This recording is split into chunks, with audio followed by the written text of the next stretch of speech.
Good morning, good afternoon, good evening. This is Duran Ogunlana. Welcome. It is about 6:21, Friday, November 10th. Wanted to get on here before it got too late today to talk about some of the happenings in my life and how things have changed drastically in a great way in the last 24 hours. Yesterday, thinking back, I remember that I was speaking about how life had got me down yesterday and how negative thoughts pervaded my mind and caused me to think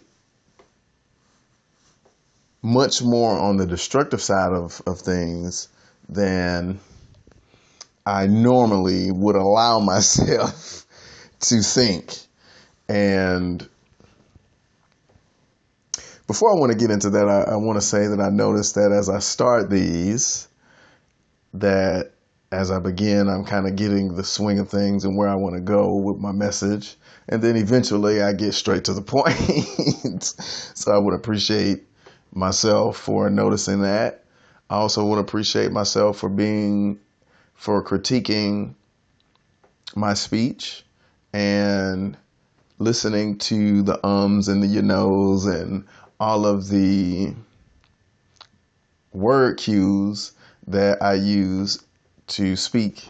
And so I am using these as a mechanism to listen to myself, to listen to the cadence that I have, to listen to the words that I use, and to also listen to how I convey messages, because the message is important.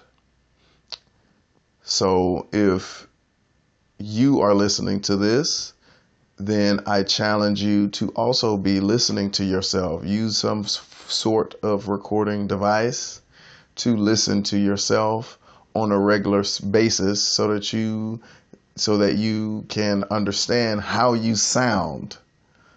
Because I know a lot of times, especially with myself, I've used these tapes at first I used them to understand some things that I needed to do. Then I switched more to being able to convey a message. And then now I'm being very critical on how I communicate and how I convey the message, because how I convey the message is just as important as the message itself. So using these recordings as a measurement stick for how I convey messages, especially to weed out the little things in how I speak, especially saying and especially saying, if you listen to some of my tapes, which if you've gotten this far, then you've listened to some of my previous ones, you'd see that I used to say and a whole lot more. But now I'm realizing that there's a such thing as pace in a conversation, and I don't actually have to speak so quickly or try to get the whole point out all at one time. I can breathe, I can think, I can convey, and I can also listen. So this has been a great tool to help me to become an active listener. It's also helped me in my memory, especially when I speak, because I know I skip around a lot. And in the past I have dropped the ball in terms of what I'd like to say. These days I'm finding that it's much easier for me to go back to what I was about to say after I digress momentarily. So as I was saying, yesterday had got me down. I was thinking about things negatively, and I had realized towards the end of the day, as I listened to Choosing Your Future, a series of programs by Les Brown, that first of all, it's possible for me to still have the life that I desire. that it's necessary, that I do the work, that I test myself, that I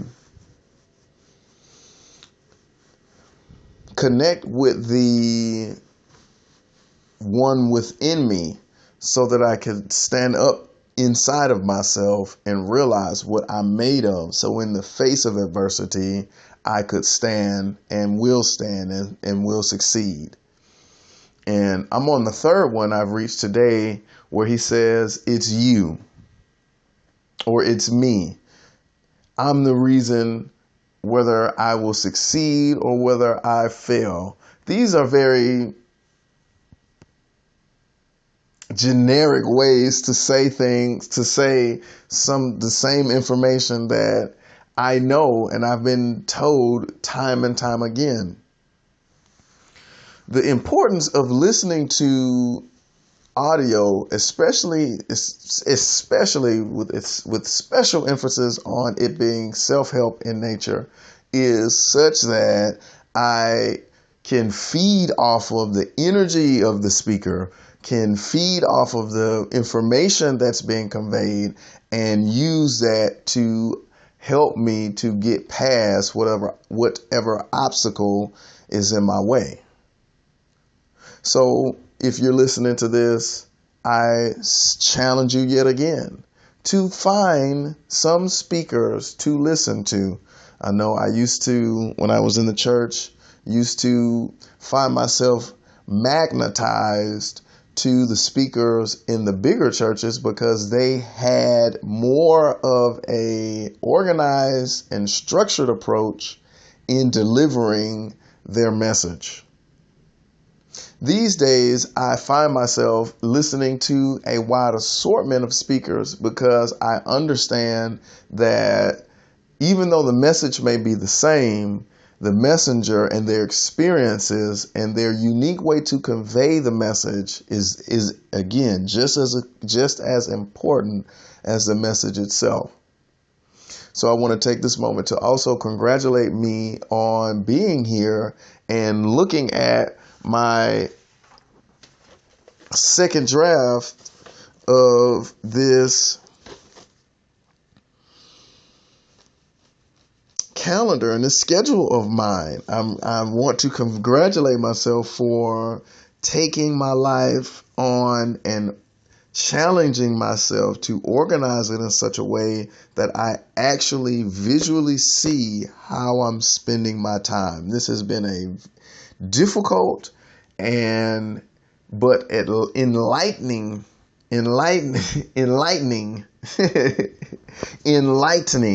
time, because I'm seeing that I spend a lot of time doing work.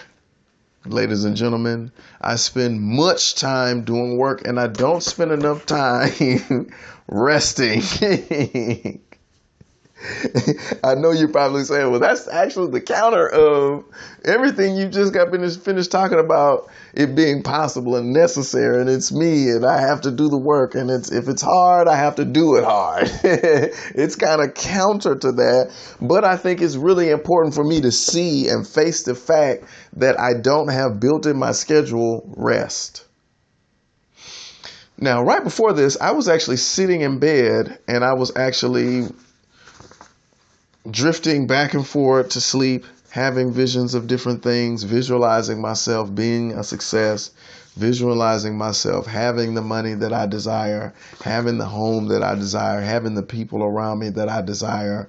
And if, as you listen to this in the future, I challenge you to yet again spend time to do these things, that there was a few things that happened to me today that actually kept me up in my period of rest. I tried to rest for about 2 hours. I probably got about 30 minutes of sleep because there were a few things that happened. The first thing that I want to deal with today is my decision to have more than one client.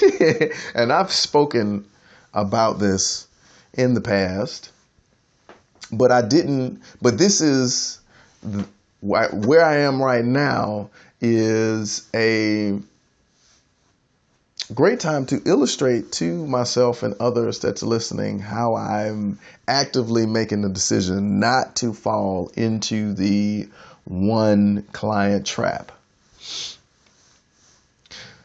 You might be asking yourself, Duran, well, what is the one client trap? I used to be, and I'll give you a brief history, I used to do a lot of contract work. And when I say contract work, if you're a freelancer, you might be thinking, well, doesn't that mean that you have more than one client? Technically, no. Maybe in a year, I may have had 2 contracts. Or in other words, I've had in the past with those 2 contracts, only 2 clients in 1 year.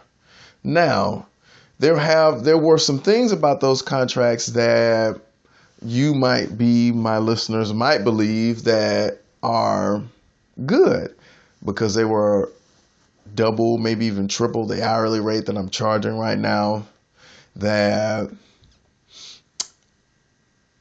there was some consistency and I had some accountability in terms of being able to go after my money. But when the project was over, I was left like being in the ocean in a boat without a paddle. And what I'm saying to you is that basically I would take these projects and work, and because it's a contract, because it's essentially freelance by nature, and because Georgia is a work for hire state, the contract would terminate and there would be no remedy. I would essentially, based on, I said, just then, based on whether or not I was able to save money or make good decisions with my money would really be the determining factor on if I had a cushion to essentially sit on until I found another project.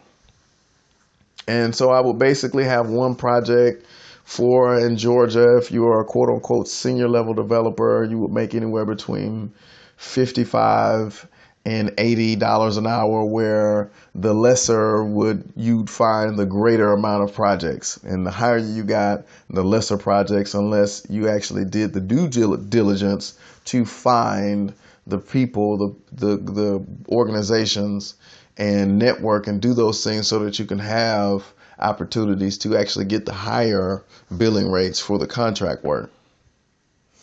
So that being said, at the end of it, I was left without a client. And typically over my past, looking at my previous portfolio that I have that I am making obsolete, it's a legacy portfolio that I have that's essentially of these one-off projects that, for example, I can't call back and say, hey, do you have more work? I could, but I would still have to go through the red tape, and I would still be placed in a situation where I would only be working with them for essentially 40 hours a week, because these are other stipulations to the contract.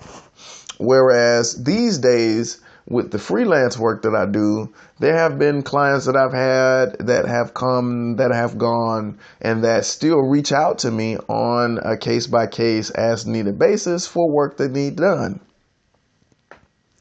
ArtYah.com is one of them. If you don't know who or what ArtYah.com is, if you go to ArtYah, that's YAH.com, you will see that it is a site similar to Etsy that I've worked on and I managed to upgrade their user interface and did other server work for them as a freelance opportunity.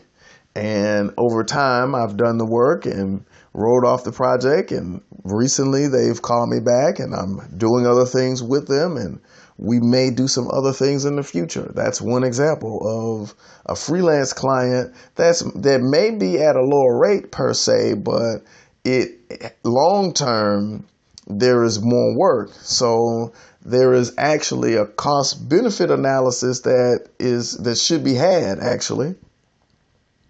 And I'm actually just thinking about it right now, and I see that it over time, I'd rather have more of these smaller clients, quote unquote, or clients whose projects are more freelance in nature than these quote unquote contracts. And I'm saying all of this because there is some impetus of a situation that I'm experiencing right now that essentially they want me to sign a very restrictive contract at my freelance rate and still maintain the restrictions as if it is more of a traditional corp-to-corp agreement with a larger corporation. The cost benefit is that I'm able to do it from my house, but after reading the contract, after looking at everything, I realized that, as I said before, I'd rather have more clients that, even if they are at the same rate, who are more freelance in nature, whose contracts are more freelance in nature, that also will give me the capability and opportunity to do more work for them over time than to have a very limiting agreement that is very restrictive. I mean, this agreement is even it has language in it that restricts even my Skype conversations. That's how restrictive it is. And that was one of the reasons why I was rolling around in my bed, because today essentially is the day where I have to make the decision on whether or not I want to take that. And my ultimate decision is no, I don't want a project like that. Because that's 3 times. I probably need to do like 10 push-ups every time I say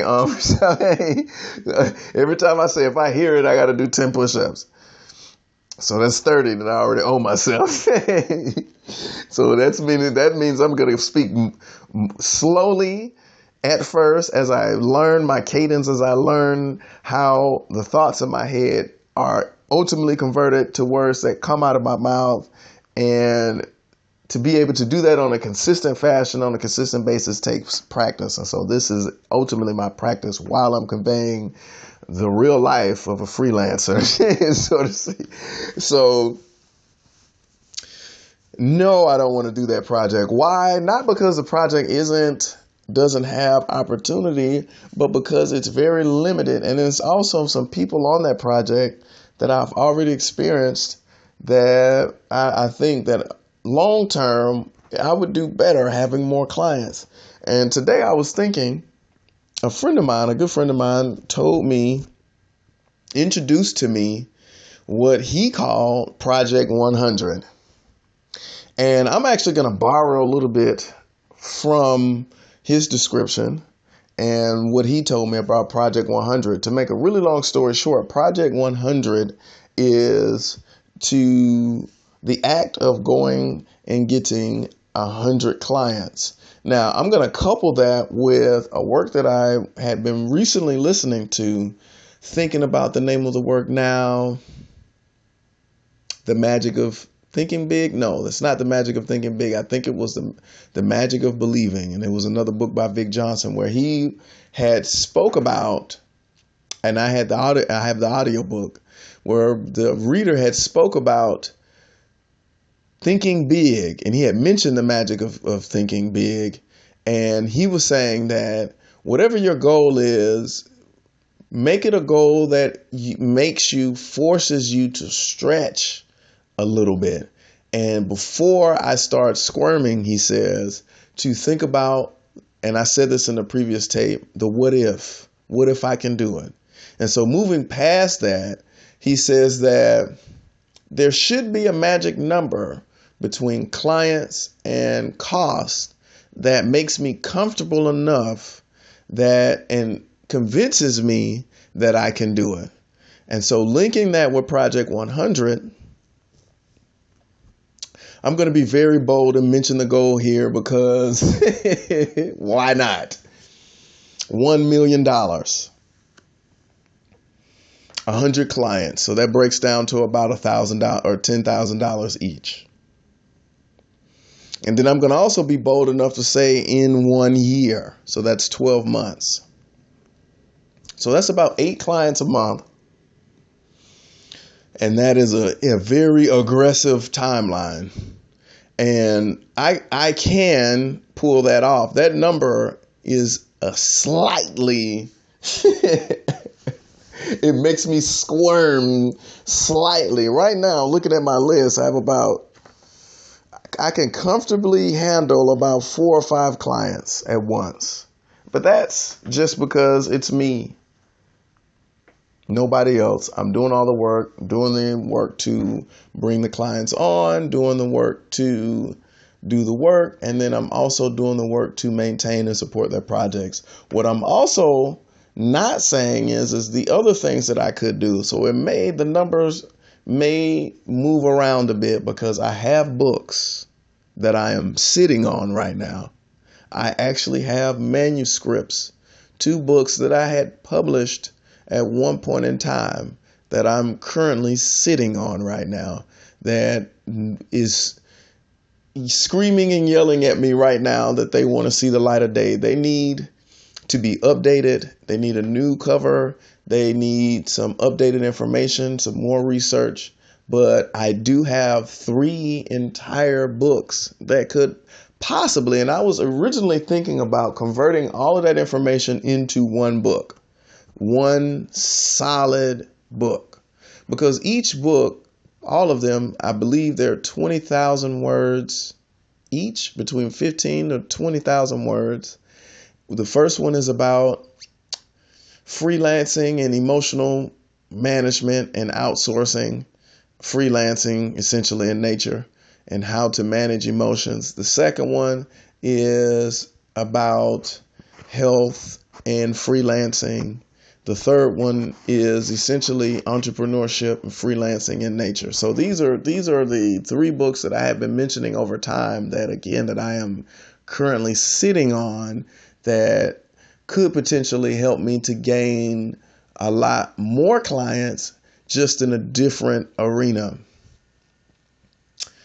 Thinking also about the mobile apps that I would like to develop. That is another way for me to gain a whole nother set of clients in a different arena that will come at a certain dollar amount.